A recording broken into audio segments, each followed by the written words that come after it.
The Club World Cup is over. The winner has bragging rights for the next 4 years. What happened in the semifinal? What happened in the final? We're breaking it down right here on Between the Posts.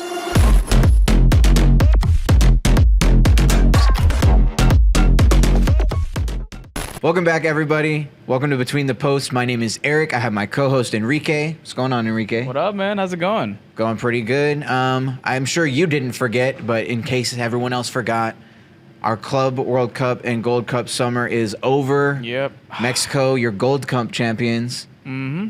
And Chelsea take What home the a- Club World Cup title. What a shocker. In my opinion, that's a shock.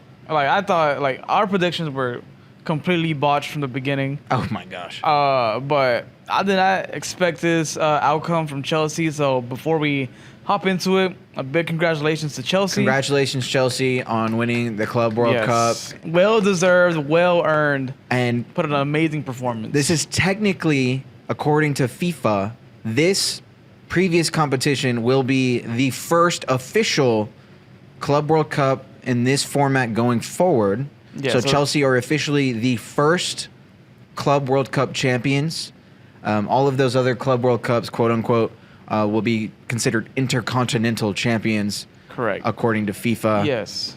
We just wanted to extend congratulations to Chelsea. Early on in the process, I think I scolded you because I said PSG were the favorites. That was like that was the very first episode. The very first episode. I said, aren't they the favorites? And you were like, dude. Yeah, but the way how everything went down for that match was complete another shock. Very poor tactical situation going through with it. But first, I think we gotta talk about how we got there. Yeah. So Let's jump into that.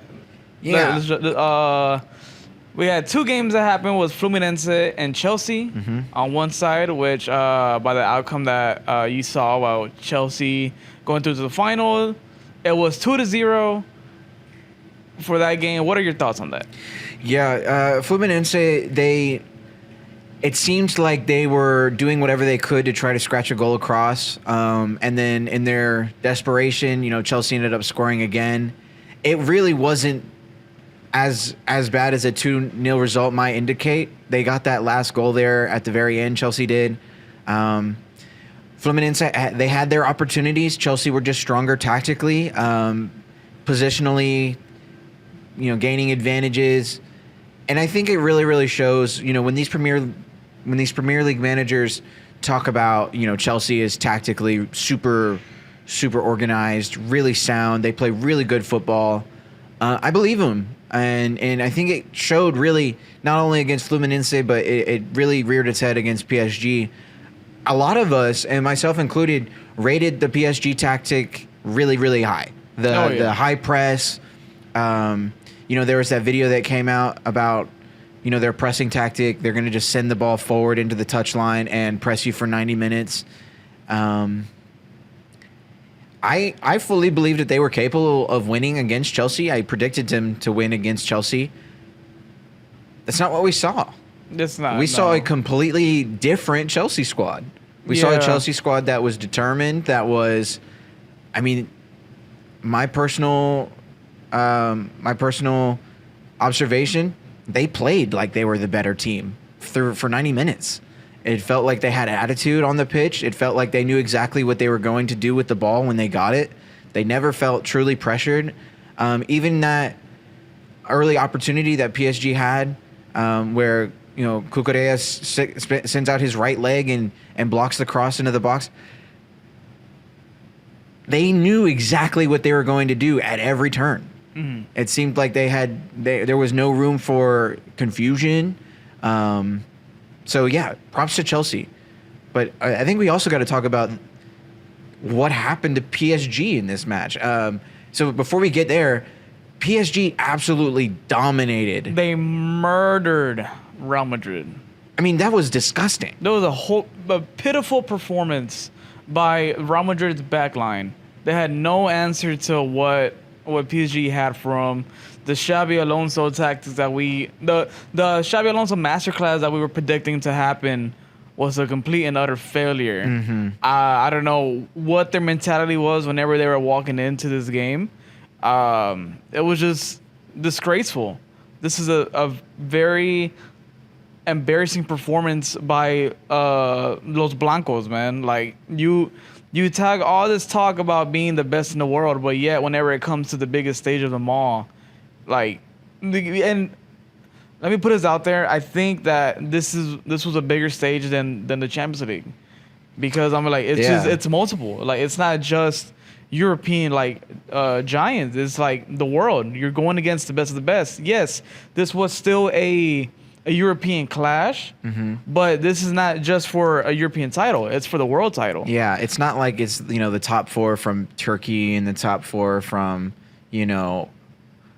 Austria competing for a title, and they've got to play everybody else in Europe. Like, but don't get me wrong, the format of the Club World Cup is weird. It's strange. It's weird. It's weird who gets bids. The bids for the 32 teams in this competition, it was strange. Some of the teams that we saw in this competition, I don't think are fully representative of when we say the best teams in the world, but I think there is a lot of room for you to include teams that say Chelsea go out this year and they win a Champions League, or they win they win a top flight trophy. This year they won the Conference League. Are we going to sit here and pretend that every Conference League winner going forward is some schmuck? Like Chelsea won Conference League this year, and then they turn around and win Club World Cup.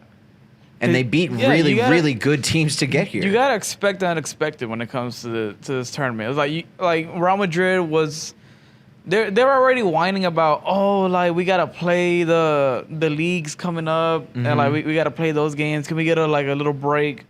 I'm like, no, like it sucks, but in my opinion, it's just like this is what you get. Like this is the price of being good. Yeah. And if you're whining about it, then you're not meant to be good. And that's all over European football. If you're really good, you're going to play a lot of games. Like if you're a really great team in England, you're going to go far in FA Cup. You're going to go far in these extra tournaments that go on in England. And moreover, you're probably in a Conference League, in a Europa League, in a Champions League if you're a top flight team in the Premier League. You're going to have a lot of extra matches if you're good. For us to sit here and pretend that extra matches are a bad thing, that's pedigree. Yeah, you got to have squad depth so that when you go back to the Premier League, and you want to play all your best players, every now and then you can get them a rest. Say you have a match week and, you have a really big Champions League final or Champions League opportunity on a Saturday and you play a Wednesday Premier League game. Maybe you don't play your best 11 on that Wednesday. Yeah. But you could probably play the next best 11. And if your next best 11 is better than most people's best 11, you're going to be okay. So I think I think this competition actually raises the pedigree of all the other competitions in Europe. Oh, yeah, for sure. And I think that's why we can call this a success outside of fan turnout and money and all this other stuff. I genuinely believe that the pedigree of a Conference League goes up because the Club World Cup champions come from Conference League. Yeah. We can no longer roll over and say Conference League is for, your 7 through 10s in the table. Your 7 through 10 in the table just won the Club World Cup and beat a Real Madrid, a PSG, okay, well now you mentioned Real Madrid, playing devil's advocate. If PSG's 4-0 win is switched around, do you think Chelsea still would have beat Real Madrid? I don't think it matters who played Chelsea yesterday. No, not that squad. I don't think it matters at all who played Chelsea yesterday. Really? Yeah, that squad went off. And I think we can full stop put the brakes on. This is the best football team since 2015 Barcelona in regards to PSG. I think we can put the brakes on that. Some folks were getting a little excited about. No, yeah, that's their a form. bit too much. That's a bit too much. They've been outstanding. Probably I don't think you can even debate. They were the best team in club football this year. Like, full stop. They were the best team in club football this year. They didn't win the Club World Cup, and they played pretty abysmally doing it. I think it is. We won't do our due diligence unless we talk about the mental mistakes that PSG made yesterday. Oh yeah. So, just from your watching experience, what did you see PSG do that made you think they've completely lost it? I mean, whenever it came to the whole like mentality of it, they weren't there. Like from the very beginning, like Chelsea had the most like chances to attack, and like like the tactics that PSG was going through for the whole entire tournament, like they were sticking to it. It's like that saying, like if it ain't broke, don't fix it. Yeah. And like they were going through it, and it wasn't like they were good for the most part until the goals started coming in. Until you got Cole Palmer, like that man was going crazy on him. He was cooking them left and right, dude. Yeah, he was really impressive, and he had an opportunity earlier that he just barely missed. I mean, he tried to curl it into the net, and he missed. And we were thinking to ourselves, is that going to be Chelsea's best opportunity? That was not the answer. No, they had a lot more opportunities. Oh yeah, than just that one. Like PSG had possession majority of the game, and I think we talked about it a couple episodes back. Like you cannot look at the stat sheets. Like you cannot, because stats say one thing, but the scoreline says another. And the fact that PSG did not do anything the whole 90 minutes until after the 90, they decided to do something, but it wasn't even part of the game. It was more physical. Yeah. Like this says a lot that like, even though you may have the best tactics in the world, because the way how they've been playing throughout the whole Champions League, throughout the whole Ligue 1, like it was working for them. But there comes a time where you need to switch it up, and they did not do that. Yeah, I think the best managers in the world, especially you'll see this a lot in the Premier League when they talk about, how is Arteta gonna attack, Maresca's defense, or how are these managers going to go up against each other? It is a cat and mouse game. It is a very, I don't know, Arsenal people talk about how they have 95 different formations and whatever else, and how Arteta just has an answer for everything that he sees. And I'm sure that there is some truth to that. You've got to have a particular mindset when you go into a game. And if you know that Luis Enrique is going to do the exact same thing he's been doing for 7 months, you just find out how to beat that, and then you just do that. Now the problem is finding out how to beat that. Yeah. But obviously, Maresca found a way, and they employed that tactic. And it helps when you have extremely talented footballers. Oh yeah. Like we can't pretend and act like, it's a tactic the way that Cole Palmer curls the ball into the net and it seemingly just rolls past the keeper every time. That's not tactic. That's skill. That's Like that's the player itself. You have to craft your skill, and the way how Palmer has been elevating his skill set like throughout the years, like it's showing, and it's paying the price. Like now, Chelsea is now the first club ever to win every single title. Yeah, I did see that too. Yeah, they're the first club to win everything. Every single club continental trophy you can win, they've won in their club's history. Like it went from Chelsea winning all of the European titles to now them winning every single title. Yeah. Like that's huge. And like you can say all you want that Chelsea's like somewhat of a laughing stock in a way.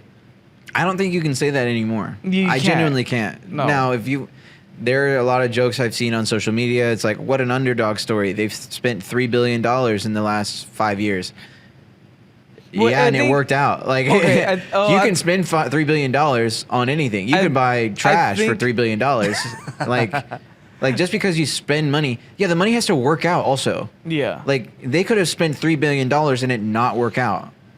I think the whole the underdog story thing was because how great PSG was. Yeah, and that was it. A testament. And don't and I agree to that. Because I was gonna emphasize that I guess you could put that this was like Chelsea was the underdogs on this. Like they were the B team, going through it. But I mean, if we would have gotten Fluminense to go through, That would have been a real holy underdog. crap. Yeah. Holy crap, dude. That would have been amazing. But scoreline would have been different. But Probably. it would have been amazing. I think it's a testament to Chelsea that, you know, PSG score multiple goals, 3-4 goals a game against competition dating back to like April. And, you know, they don't score against Botafogo. But other than that, that was the only goal they allowed all tournament. And then they dropped 3 in the first half against Chelsea. There's a lot of questions that I have about PSG's mentality going into the final. I think they completely lost their composure at the very end with all of the antics with Luis Enrique, you know, making contact with his fist, you know, on João Pedro. People want to say, oh, he punched him. I want to say it was a punch. I mean, he made contact. It was a strong shove. Yeah. But it so happened that his fists were like somewhat closed. Yeah. I don't know. Like for sure, there is gonna be fines and suspensions. We're just gonna have to wait and see what the punishment that is. I'd say like 2-3 games. Possibly. 2 or 3 game suspensions like, for the player and for not for the player but for the coach and a couple thousand for the club itself. I think if I had to guess, you know, I would say somewhere around. And I only have very limited experience with club football suspensions, but if I had to, you know, if it were the NFL, it would be like a $350,000 fine for the team, and you know, a couple game suspension for the coach, and you know, they would have to issue a public apology to the club that, you know, they would have to issue a public apology to the Chelsea. And when it comes to like FIFA and like the clubs, they ain't doing no public apologies. they ain't doing none of that. Yeah. But suspensions for sure. Now I'm gonna be surprised if Luis Enrique has to pay the fine.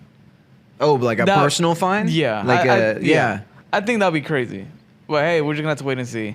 Yeah. So some housekeeping here. We're gonna close it up on the Club World Cup chapter. Congratulations once again to Chelsea. Yes. Very well deserved. Some other congratulations are in order. Of course, man. We have some tournament awards to give out. So Cole Palmer with his 2 goals and a winning effort for Chelsea. He's going to claim the golden ball. He took it from Trump. Trump handed him the golden ball. Which is so odd. This is Gonzalo Garcia. We'll get in more into that. Yeah. Gonzalo Garcia wins the golden boot. Congratulations to him, the Real Madrid 21-year-old. Had a great tournament. I'm excited to see what he does in La Liga this year. Yeah. Especially all of the stuff going on with Kylian Mbappe. It would be so funny if Gonzalo Garcia becomes their main striker, and Mbappe is forced to reconcile with the fact that he's not a player. He's not gonna like that. He's not gonna like that because Mbappe wants people to leave because it doesn't fit in his scheme. Yeah. What did Enrique say when Mbappe left? He said, "I don't need a player who could score 40 goals. I need 4 who can score 10." Yeah. You know. Like, so what I've been hearing is that Mbappe wants Xavi gone already. That's what I've been hearing. Like, he wants, like, Mbappe's a diva. He's a diva, and like, okay, like he is like one of the best in the world right now, but like Mbappe needs to go to United. No, Mbappe needs to go to United so they can be a cesspool together.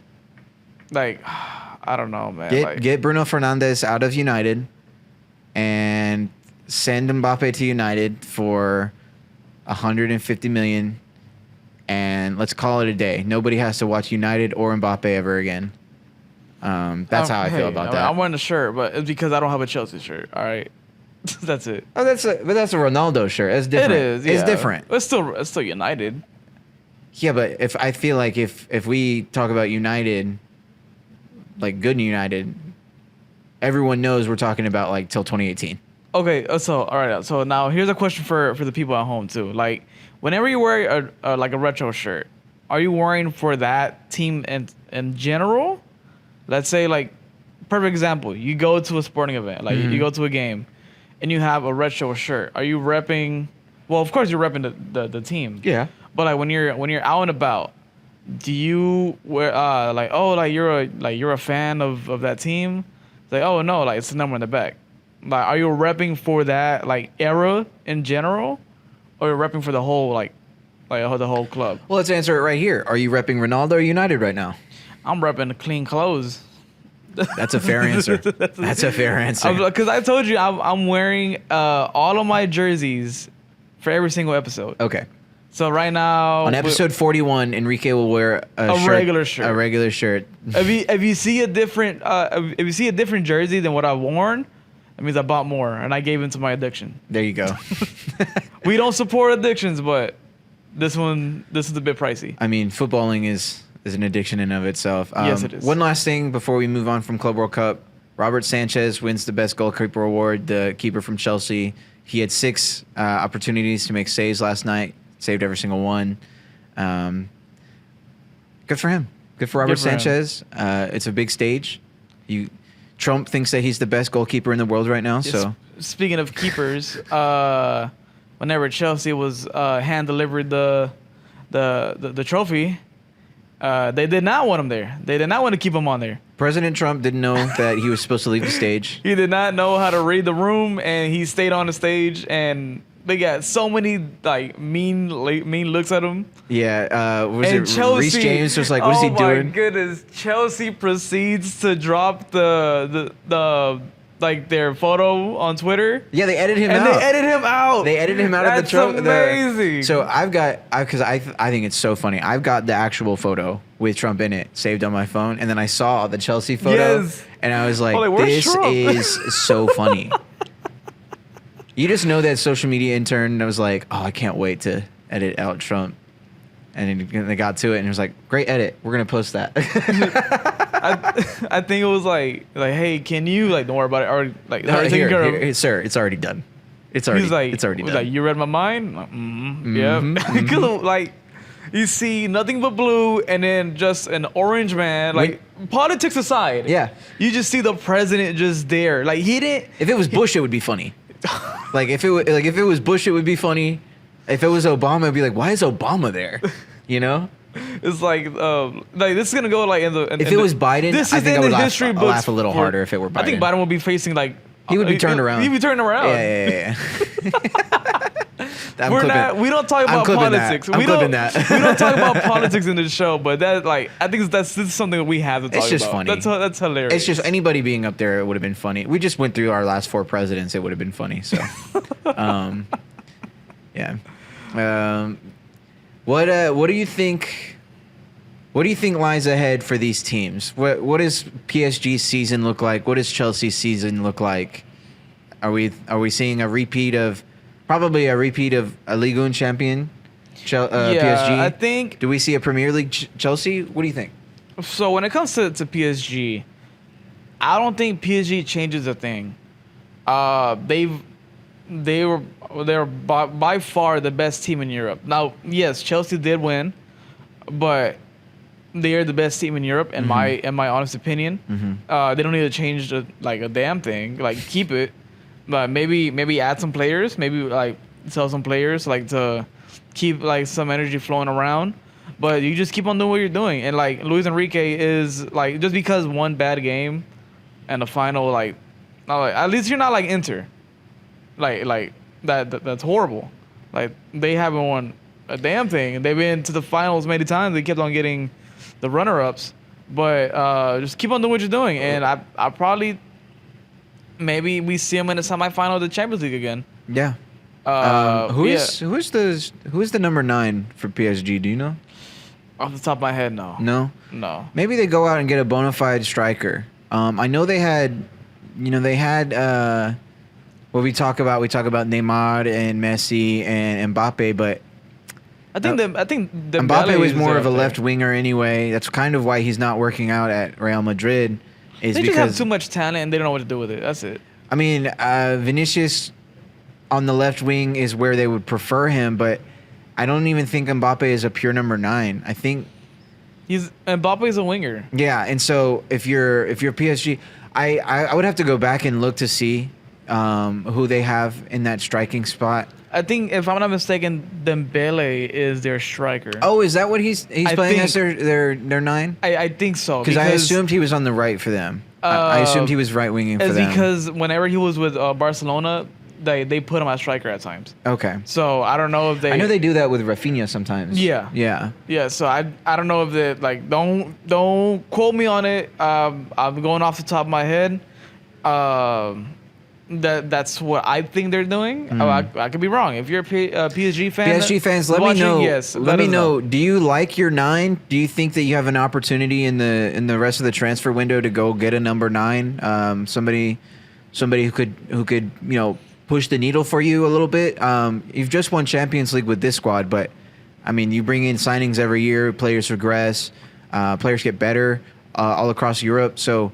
For me personally, I think Barcelona is going to be much better this year than they were last year. Yeah, and they for were sure. really, really good last year. So for me, I think Yamal will get better. Some of these other young guys on Barcelona will get even better. I was thinking about his 18th His birthday party. 18th birthday party. And he's in hot water right now. Should we even talk about that? Like, you know what? we Okay. could, but I don't know if we should. So for the people that don't know what's going on, Yamal is no longer 17 years old. He's 18 He's now 18. He had a private birthday party that he invited so many people to, and right now he's in hot water because he invited a group of people. Let's say they are vertically challenged people. Small in stature. Yeah. Yeah. And that community did not like that. And there's some other group of people also that were invited. If you've ever seen The Wolf of Wall Street, some similar things were Yes. happening. Very with Wolf of Wall the Street type of entertainment vibe. there. Yes. And then there's no footage of it because there was no There cell were phones no allowed. cell phones were allowed. Which is cool because you have to be in the moment. But it's giving off very much... It's very mature for an 18-year-old to say, no cell phones at my birthday party. Yeah, like I want to be in the moment. It's giving off some vibes that we don't like to discuss anymore. But it was a It party. did happen. Certain individuals claim Ain't no party like a Yamal party. that's apparently, yeah, Diddy's off the hook and we're on Yamal now, so. We just went so man. far off the rails. But that's We did. okay. This is Between the Posts. That- And, yeah. we went far off it. Yeah, we pulled who had that really awful strike for Real Madrid the other night? I don't even... They sent the ball into the stands. We did that just now. Yeah.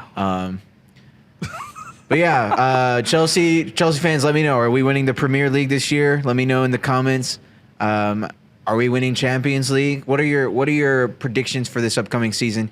It's coming soon. Yes. Coming soon. The Some English- leagues already started. Some leagues already started. So, yeah, Liga league- MX started, but I don't want to get into it yet because some teams haven't played yet. So, but uniforms are beautiful, except for Puebla. They're now a sponsor machine. It's like a roulette. Like you just see nothing but like sponsors going through the whole thing. Chivas, even though I do have my favorite Chivas jersey, but they ruined it by adding more sponsors. And America switched from Nike to Adidas, which is, oh my God, just so beautiful. So much better. Jersey plug. If you are looking at this, I need some, please. And if you are a Jersey plug and let we, us know. and we don't know you, please Let us know. please Let us know. Give us your business. yeah, well, we can work something out with y'all for sure. All right. Yeah, so we've got a lot of stuff coming up for the rest of the summer. No longer going to be talking about Club World Cup. No longer going to be talking about Gold Cup. A lot of leagues are getting started. We'll be talking about Liga MX. MLS is not at the forefront of a lot of people's minds, but it will become a little bit more featured here on Between the Posts. Messi is still playing football. We want to talk about him. Inter Miami, since coming back from Club World Cup, dominating. Oh, yeah. Messi has a brace in like 5 straight games or something to that effect. He's been a monster since coming back from Club World Cup. So those are deserving topics, I think, here on the channel. We're going to be discussing that a little bit more. I did want to mention, we talked about some leagues have starting really soon, probably in like 30 days, 31 days, something like that. Premier League. coming up. Yes, so claim your teams. Claim your teams now. You got 30 days, 35 days. I don't want to hear you in claim. December selecting a different team than you had in September. Like, keep your clubs. One of my homeboys is watching this. Keep your You know clubs. exactly who you are. Stop team hopping. yeah, team hopping. Look, if you're just getting into like a league, right? So if you're an English football fan and we're covering Liga MX and you're kind of interested in, Chivas, Then that's America, fine. Monterrey, Pachuca. That's fine. And you want to pick a team and you like a team and then you see another team, I like that team also, or maybe a little bit more, and you want to team hop there. Glory to you, grace to you. That's you're allowed, I think. But Yeah. if you've got a team, you're like, I'm a diehard. My grandfather loved this team, and then at the break, you're like, actually, I think, I think West Ham are gonna go crazy this year. Okay, in my opinion, you can have let's say like me. I'm not saying I'm a diehard, Right. But I'm a strong Liverpool fan. Okay. I may not know a lot of the history of Liverpool and all that, but I'm a supporter and I'm a Liverpool fan. But whenever I say, this team's gonna win it, as me being an honest person. Right. We can be objective and be fans. There you go. Yeah. So, for example, I genuinely think that Liverpool will repeat as Premier League champions. I hope so too. However, Comma. I'm not a Liverpool fan. Mm-hmm. Whom do I root for in the Premier League? I root for the teams that are really, really good. Oh, I despise that. Oh my god. I root for teams that are good. I don't have a Premier League team. What am I gonna be like? JJ Watt's my favorite football player, so I'm a Burnley supporter. Like Burnley. and now an Espanyol supporter since they just also purchased Espanyol. So no, for me, if it's anybody against Bayern, I choose Bayern.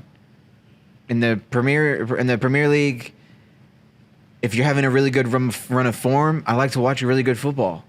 I'm going to root for you to continue your good run of form. Am I going to root for you to win the Premier League? Probably not. Mm-hmm. But I'll root for you to continue playing good football. Yeah. It's like when I watch, college football teams play, their rivals or whatever. It's like, hey, I want to see a really good game. And if a really good game means, you playing a little bit worse than you're supposed to, or playing even better than you're supposed to, great. I'm a fan of that. Yeah. I'm not going to say, I'm not a fan of great teams playing good football or, good soccer or whatever. I'm a fan. So when teams play poorly, like Real Madrid did, Oh yeah. or when like PSG ended up playing against Chelsea, in some ways it's like, wow, I can't believe that they're playing so bad. But other times you're like, God, they're playing so bad, I don't want to watch. Yeah. So yeah, that's kind of my final thoughts on that. Do you have any hot takes? Anything that you want to get off your chest? This is going out to all the Real Madrid fans. Whenever y'all lost that match against PSG, stop repping your trophies. Stop. It's annoying. Like, you got demolished, like annihilated. I'm running out of. I need to start reading the dictionary because I'm running out of words of how to describe it. And you proceed to if you don't know what I'm talking about, I'm referencing a video that I saw on Twitter. It is Twitter, not X. And he was like heckling these PSG fans while they're walking away, and he's like, "Hey," and he's like, 15, 15, I'm like, bro, like. They speak French, first of all. Yeah, no, but it's easy to translate, but yeah. But I know. I'm just messing with you. Dude, you got demolished and you're repping your trophies. Like me, when it comes to America, we have the most titles, and I'm not gonna be like, we have like all these titles, this and that. I'm not gonna be like that, because if we lost, we lost. I'm like, fuck, like I'm sad, I'm devastated. Houston Dynamo have not been very good in the MLS for a long time. I would look like an absolute fool if I was like, back to back. But back to back. Yeah. 15 years or 20 years ago, back to back. It's like being a Cowboys fan. It's exactly like being a Cowboys fan. He was like, that's exactly right. Like, we were a dynasty back in the day. Yeah, back in the day. Now you can't go past the first round. not so much so in this instance, but Barcelona, you are included in this conversation. Yeah. It's been it will be 11 years. 11 since you won a Champions League. Let's not act like we won it yesterday. Mhm. There's a lot of teams. I'm a Barca fan, but I'm a realist. Yeah, like in the same way that we're gonna hound on some of these big teams. You haven't won it in a while. I mean, hell, we like to tout like the Liverpools and the Arsenal. Well, not so much Arsenal, but we like to prop up the big six, excluding Arsenal, because Phase 6 memes, funny. Those are funny. Those are funny. Yeah, the fact that Maresca has won more trophies in 1 year than Arteta at Arsenal. Yeah, so we've covered a lot of topics here today. We kind of want to just get his hot take of the week with Real Madrid and their trophies. But let us know what you want us to cover in the comments. We've got a little bit of a content hole here at the show with these tournaments being finished up. We're going to fill it with what we think, but what do you think? Let us know in the comments. My name is Eric. This is Enrique. This has been Between the Posts. We're out. Take care. Peace.